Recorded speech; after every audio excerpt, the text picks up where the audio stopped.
Kolo apambola bino. Tozaine sengo ya kokutana na bino na sima ya zanga lelo.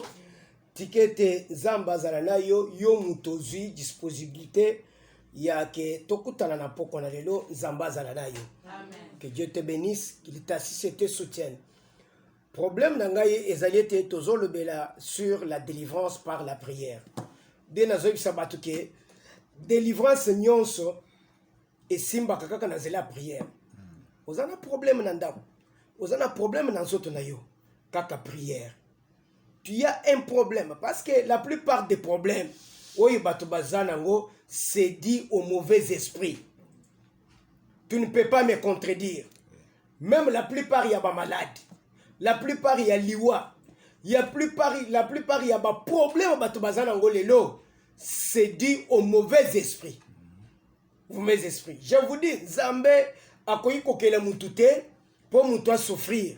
Muto mona pasi. Ceux qui mutozo mona pasi, ezali Nzambe te parce que Dieu a dit que personne ne dise que Dieu nous a tentés. Moi je ne tente personne. Tantaka mutute. Peut-être bisiko vandi, ozomona tamusuke, oh bazo tenter yote, Nzambazo tenter yote. La difficulté que tu as, il faut tout d'abord autant sur le plan spirituel. Tous les problèmes que tu as, il faut regarder sur le plan spirituel. Même en temps où si tu n'es pas spirituellement délivré,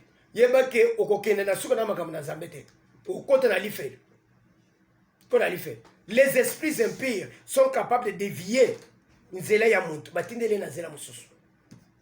Alors c'est pourquoi nous avons fait la distraction.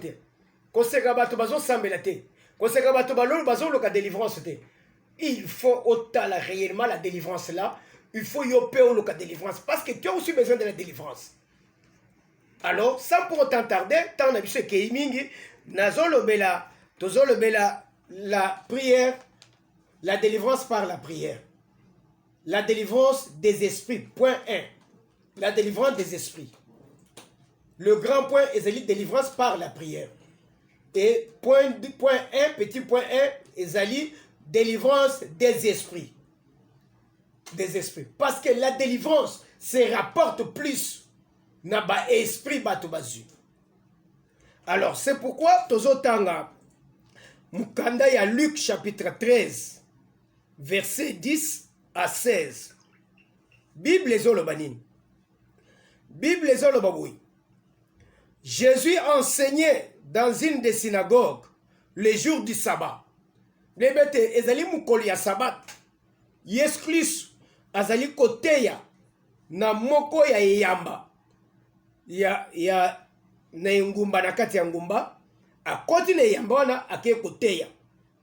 Alors, pourquoi il est allé prêcher?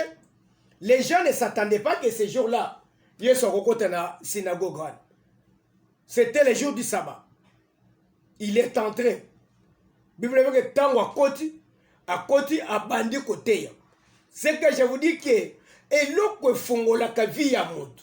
La délivrance est utaka na maloba na iloba na Nzambe. Na parole de Dieu. Quand il n'y a pas la parole de Dieu, il n'y a pas la délivrance. Même en tant les offrandes ici, en réalité, offrande est qu'après parole de Dieu. Offrande que y a avant parole de Dieu. On ne peut pas prendre les offrandes, on les place avant la parole de Dieu. Non! Pour moutoper s'offrande, il faut que le banazambe. C'est la parole de Dieu qui convainc quelqu'un à donner de l'offrande. Donner l'offrande. De ozomona. Moutoye, oh! Abandi. Alebi wanabomke. Oya lingi zambe, alekawa. Ape s'offrande ya ota. Omoni batu babimi, baye bape s'offrande. Te wane za liste malamu olo bake lelo toko te liste toko sangisa batu pona mbongo, là ça va se comprendre. Mais quand vous réunissez les gens pour l'œuvre de Dieu en tant qu'église, vous devez tout d'abord vous fandi boyoki parole de Dieu. Car les gens nyos bozo rassembler na kati église, bazo former ce qu'on appelle les corps du Christ. Le corps du Christ, c'est l'église. C'est l'ensemble de tous les fidèles qui ont cru en Jésus-Christ. Il s'appelle les corps. Et les corps d'église, quand ils se réunissent en Jésus-Christ, ils doivent tout d'abord écouter Jésus. Écouter la parole de Dieu. Alors, c'est ce que Yesu continue dans le cadre de ce wana. Naïbité. Est-ce qu'à côté qui peut na kokango la batte? Je ne crois pas. À côté qui peut na kosambe là, pour na côté mo le banazambe, pour parler de la loi et de la parole de Dieu, pour imposer sa doctrine. Mais quand il entre là-bas, il commence à prêcher. C'est pendant la prédication, vous savez, vous devez rester dans l'église. Une église, pendant qu'on prêche, la parole de Dieu qu'on prononce là, c'est une puissance, c'est une victoire. Pendant que je suis en train de prêcher, déjà. Parce que la parole de Dieu que je te prêche, c'est une parole pure de Jésus-Christ. Ces jours-là, Yesu a matin à Canaan, en fête de Canaan. Azo kende babengi siye. A comme la fête de Canaan, ba yebisete mokonzi, masanga nyonso esili. Fête Katani. Yesu alebi no, batu balingi bazonga. Batindi mama ne kendo yebisa Yesu. Masanga esili, batu balingi bazonga. Bakero bisa mama yebisi, Yesu alebi okay, tali yote tali ngai. Yesu atalebi non, batu bokoki kozonga te. Toko kata batu sentiment te. Toko kata batu ba posa te. Alors, le kolanga nazali, je dois faire montrer que je suis Dieu. Le premier miracle de Jésus à Canaan. Allez bien te remplissez d'eau toutes les vases. Oyi bazawana, batoni simai. Allez bien te boto kaboke do kabolo. Pendant que batoki bakeye ko kabola, batu bazomela un vrai vin. Vinya, balika ah. Yo comment tu vigne ya malamu obobi, o ya mabe opesi biso avant. Oh mutu nyonso opesa na vigne ya malamu. Tango batu bakolangwa, bakomemele ya mabe sans problème. Mais yo comment tu ya malamu obombi. C'est-à-dire quoi? Oyo ya suka wana ezali wo Yesu yemoko asalaki. Mais oyo batu basalaki ezali na gunango. Mais oyo ya Yesu ezaka na gunango. Vi oyo ba parents ba pese yo ezaka na gunango. Oyo mena na famille na bino ezaka na gunango. Mais oyo koya ko mena na kati ya Yesu Kristo eleki oyo menaki na ba parents na bino.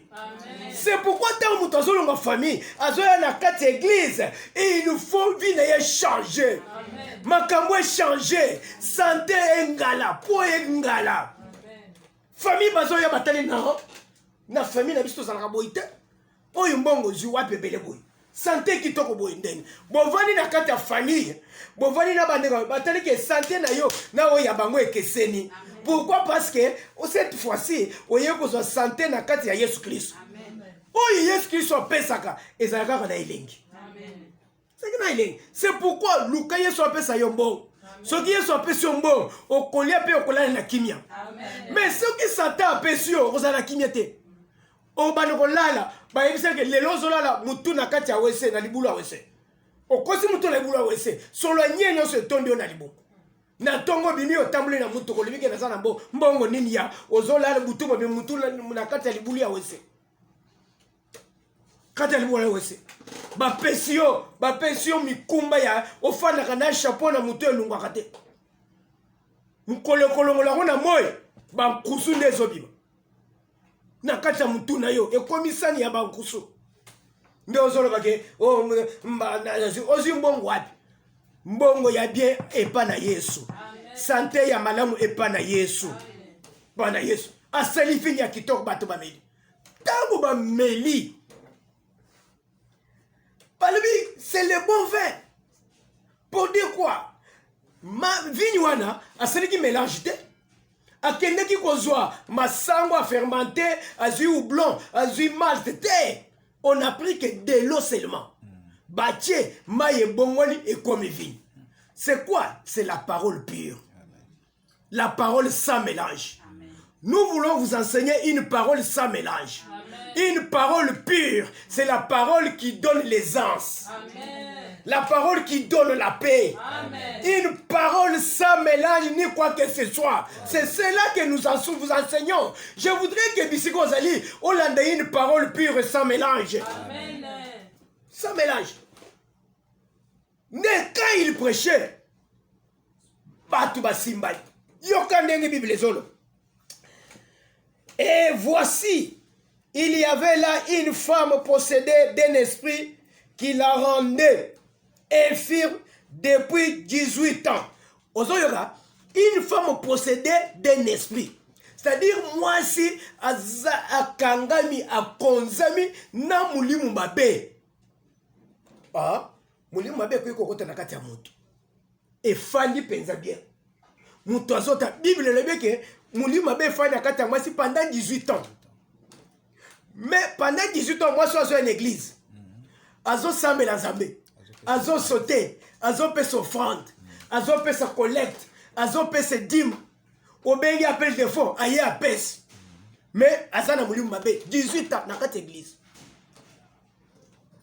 Donc, mon pasteur Wana Telemi, si vous voulez la guérison, venez, il y a 6 jours de travail, venez pendant les 6 jours, vous voulez la guérison. Aujourd'hui, c'est le sabbat, il n'y a pas besoin de... Quel sabbat?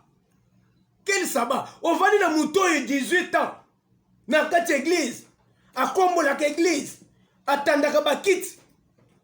Mais à ça, posséder dans Moulim Mabé, il est possédable. Aujourd'hui, quelqu'un peut être à l'église. C'est pourquoi l'église, to fongo la bane nzambe. To déclarer liberté ya bane nzambe. Bane nzambe bazolonga na bandako. Bazoloba makambo elekeli ngai. Nakenda te pa pasteur. Nakenda na église na sungama. Azoya te po comme mwasi na yo. Azoya te po comme bisika na yo valise na yo banda ko benda, bilamba ko benda n'importe quoi ba provision. Mais azoya po afungwama azala libre. Ndekoyo akoti na kati église asali 18 ans. Mbula zomi na mwambe, c'est ça non? Oui. Mbula zomi na mwambe. Na kati l'église. Na esprit impur 18 ans. Et na zo toneke pasteur hoy asali kote ni. Nzamba za ko leksa yete. Parole ni azote ya ateiti mama oya ya pesina offrande adimia kena Moulim Mabé. Zamba sunga biso. Église na Zambé. Nous devons aider les hommes de Dieu, les enfants de Dieu qui viennent vers nous à retrouver leur liberté. Amen. Loba Yesu azanzam. Oh, Yesu azanzam. Maman oya le Yesu azanzam 18 ans. Pendant 18 ans.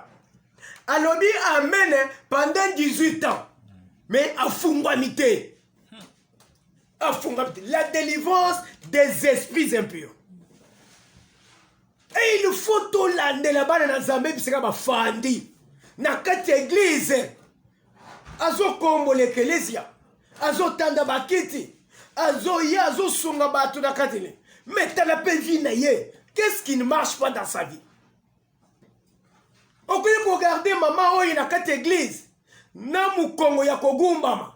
Pendant 18 ans. Na kunki. Pendant 18 ans. Pendant que kunki wana. Ezalaki phénomène naturalité. Ezalaki inete. Obiso tozo mona kunki. Bazolo bete azala kunki, mama oya bote mi bongo. Mama oya passe la kabongo. Biso tozo mona kwa zokande. Derrière kunki wana, il y avait un esprit. Oye kurubakie, oye gumbama kie. Et c'est que agumbama. O comment mutozo ya zana ba difficulté, azana ba problème. Ozona ba non, to sambela. Ye passe la kabongo, azala kabongo te, la nela. Il est possédé d'un esprit impur. Il est possédé d'un esprit impur. Papa, nazoyoka vertige. Mutuezo baluka. Okende la nomé. C'est un serviteur de Dieu. Ako kote na mutuna kisimba la mokote. Tobo ikisite, mais to samela nan. Voilà. Avant même ya komela kisi nyos, nous devons prier. Prier même sur les médicaments aux hommes là. Parce qu'aujourd'hui, le diable peut entrer à travers les médicaments. Les médicaments sont belés. Et il y a des métaux à l'intérieur. Il y a des mercure à l'intérieur. Et ma vie à Batou. Mais quand vous présentez ça devant l'Éternel, avant de le prendre, nous avons qu'on sanctifie en haut. Bible, les bêtes, tout est sanctifié par la prière et la parole. Amen. Et quand vous priez sur les médicaments, Dieu va sanctifier ça. Il va enlever les éléments nuisibles, les éléments nocifs. Peut-être que vous avez et que vous avez malam. Yo mu sana zameni. Ozotende bat, muto ena sobe akendo mena kisukunda tikangai. Kaka. Oh lelo na kusambele. Ne na moma ya coronavirus ba pasteur ba kini ba batami. Bazo benga na bana na Nzambe. Moko bazo mwana zali papa. Oyebi bitumba na ngai. Nazo bele likolo na lai na butu na banda loti ba betinga flesh. Ngala mokana tongo likolo ezo pesa na passe. Papa na ngai sambela ngali na ko yate. Soko lingi hôpital na kutinde lombongo kendo hôpital. MPC za wana. Alibi ngana sana mbongo na ko kendo hôpital. Mais avant na kende o sambela ngabi te na ko sambela te. Ko sambela te. Le coronavirus n'est rien devant Jésus-Christ. Amen. Notre Jésus est au-dessus de toutes choses. Amen. Je vous dis les enfants de Dieu, vous ne serez jamais atteints. Amen. Même attendre les costumes binoté. Parce que ma prière na bino bosala pona mboko oyo. Mboko yefungama, mboko yefungwama. Nzamba sungi mboko yefungwama. Nzamba kotika binoté. Vous devez vivre la bénédiction de ce pays. Amen. C'est de ce pays.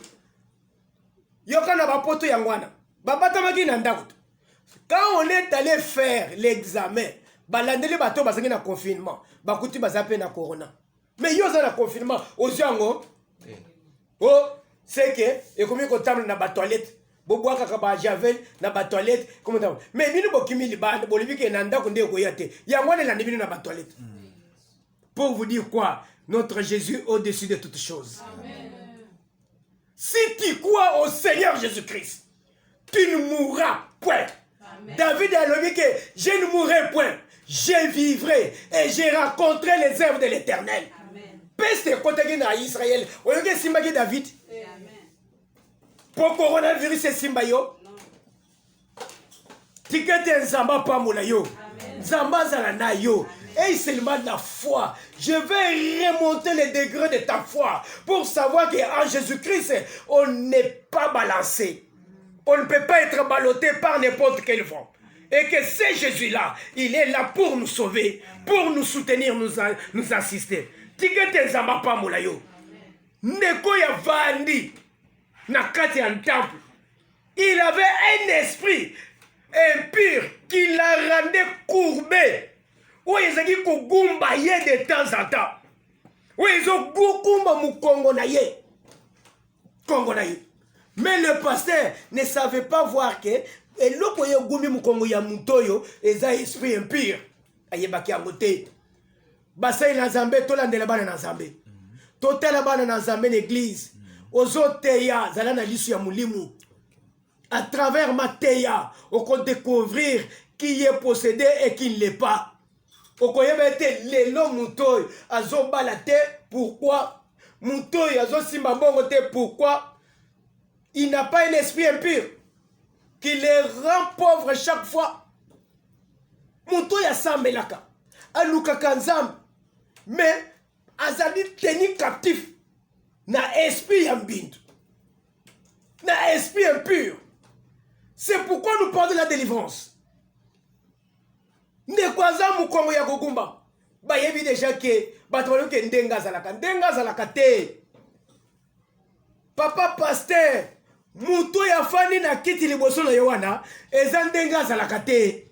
Senga nzamba sosolisa yo. Ete eza yete. Oye zo komisa yo buye bongo, il a un esprit impur. Il a un mauvais esprit qui est en train de le tourmenter.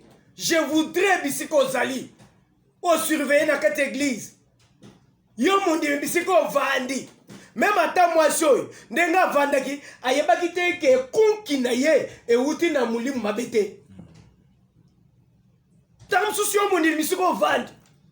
Oyebi te ke pas ozoyela yo e uti na milu mabete. Dende comme quoi solo moi la servante de l'Éternel, moi avoir un esprit impur, ça ne peut pas arriver. kolomoko tozo sambela moto epeleli ye abambani abaluki na se Peut-être ah, servant de l'Éternel a quoi? Nani tikangai. Oh, botike ye nani? Botike le tikangai. Nakuboma ye, nakusale moye. Ye kufanda na libano yo. Ayibiteke ngai mama na ye. Na boko mina mwana Nicole Belé bambule belé. Dire ah, nanya mama bokilo. Nda koti na kata mwasi oyo. Fais bima kende. Nde namoni nde kwa se rétablir. Nini ngai mutu da pesa mbali ne faiblesse sexuelle. Bien tout na bango. Basali combien 4 mois, 5 mois. Bakuta na kana mbetu te. Ngai mutu na sali biloko wana. To bengani mama bokilo akei. Tango akei na mona lobi na tongo. Papa ali papa aujourd'hui en tout cas ata bato bamelaka viagra bakosa nalibi omoni muluma be ebeti papa film makambo nyonso ekufi epai ya papa. Et il y a certaines histoires que vous vivez dans la maison, il faut qu'on reparle qu'il y a déjà un esprit impur. Papa zoya zoloba ah mama zoloba papa na ndako papa ngai le balo na zobumango ngai na ke na ngai na ibe loko na yela ki awate ole pasteur lo bakaya olo ko le papa za bien te yo yakana banda kusunga yo te musana iza kusunga ba mama bongo te sunga bango na délivrance yeba ke esprit ya mbindu ekoti tuna ye tangu ya balaki azalaki bongo te azalaki bien mais ekomi boye ndenge nini kenena na spirituel. Tout commence par le spirituel. Papa nazombota te kolobate otosala bosala bote te bandoti nino lotaka makambo nino sali akoza na bimana mutu moko mutu wana bi azwi kobota na yakenda na a sacrifier yango atiki esprit impur il faut tolandela c'est un problème spirituel. La plupart il y a ma difficulté ce sont des problèmes spirituels. Cette femme courbée mukongo ya kogumba avant di ayebite ke oyezo passe na zanango ezali possession démoniaque ndenge yope passe ozanango célibat ozanango nazo biseke eza possession démoniaque ko yebisanga le contraire te babuto talele wala ti masque de vieillesse elonge komi lokola bachema kwanza eza nini eza mulimu mabe il faut tokangola yo faut tosambela okangolama sambela okangolama bible ezolobete toute femme en Christ a un mari ya yo akenda wapi nani abengani ye c'est l'esprit impur faut tolandela ovani na église ekolo Yesu yaka banda osambeli ekolo Yesu yaka 18 ans nano ayete pourquoi même ata tango yaka sungaka bato mosusu mais yo te pourquoi kolo yaka na église ma yaka epai na yo te il faut cette fois-ci kolo ya pe epai na yo tosalele c'est pourquoi tu dois chercher la délivrance kofanda comme nayebi ke onta bakosali na ba délivrance ebele mususu bakoso misabi na matoyi ndeko moko alebi papa matoyi ezosalanga pasi mwa ça fait déjà 2 semaines nini délivrance pasteur akosenga misabi na matoyi abi milimu mabe ezoyoka te nazofungolaka matoyi po eyoka ekimu abi oboma mutu abatu matoyi na braza namoni moko abimisi mutu abatu lisu délivrance mbata na lisu bima ah tellement mutu azali miso azosala pasi lisu ekufa libela miso ekufa libela avant notali papa délivrance ya kuluka yango ya lisu na ngai ekufi. Vous devez faire attention. Cherchons Dieu. L'église est aujourd'hui en RDC sur une balance. Ils sont titubés. Les enfants de Dieu ont besoin de la prière. Les enfants de Dieu ont besoin de la main de Dieu. Si moi Nzambe soki azoya kangami na mulima be, soki akomi na kati église, il faut afungwama. Il faut mulima netika ye. Soki ayaki azaki d'esprit impur, azaki de esprit de mort, il faut ekende. Mutu akwa koya kokufela na kati église te. Mutu akwa koya konyokoma na kati église te. L'église est là pour na kofongola vie ya bato. Église est là pour na kosala bisika mulile ezalaki lumière ekota. Pour les quotas. Que la lumière retourne dans ta vie. Amen. Que la lumière retourne dans tes entreprises. Amen. La kati misa na yo pour les zonga. Amen. Zonga. Ndendeko azotambola. Avali na kati église. Bible ezolo banini. Ezolo bete cette femme ne pouvait pas se redresser. Alors, verset 12, lorsqu'il la vit, qui Jésus, à mon émotion, Jésus lui adressa la parole et lui dit, femme, tu es délivrée de ton infirmité. Alors, moi aussi, au kangolami na boko katane na yo, au kangolamaki na kangolami na infirmité na yo. Et il lui adresse la parole. Bible les le banine. Et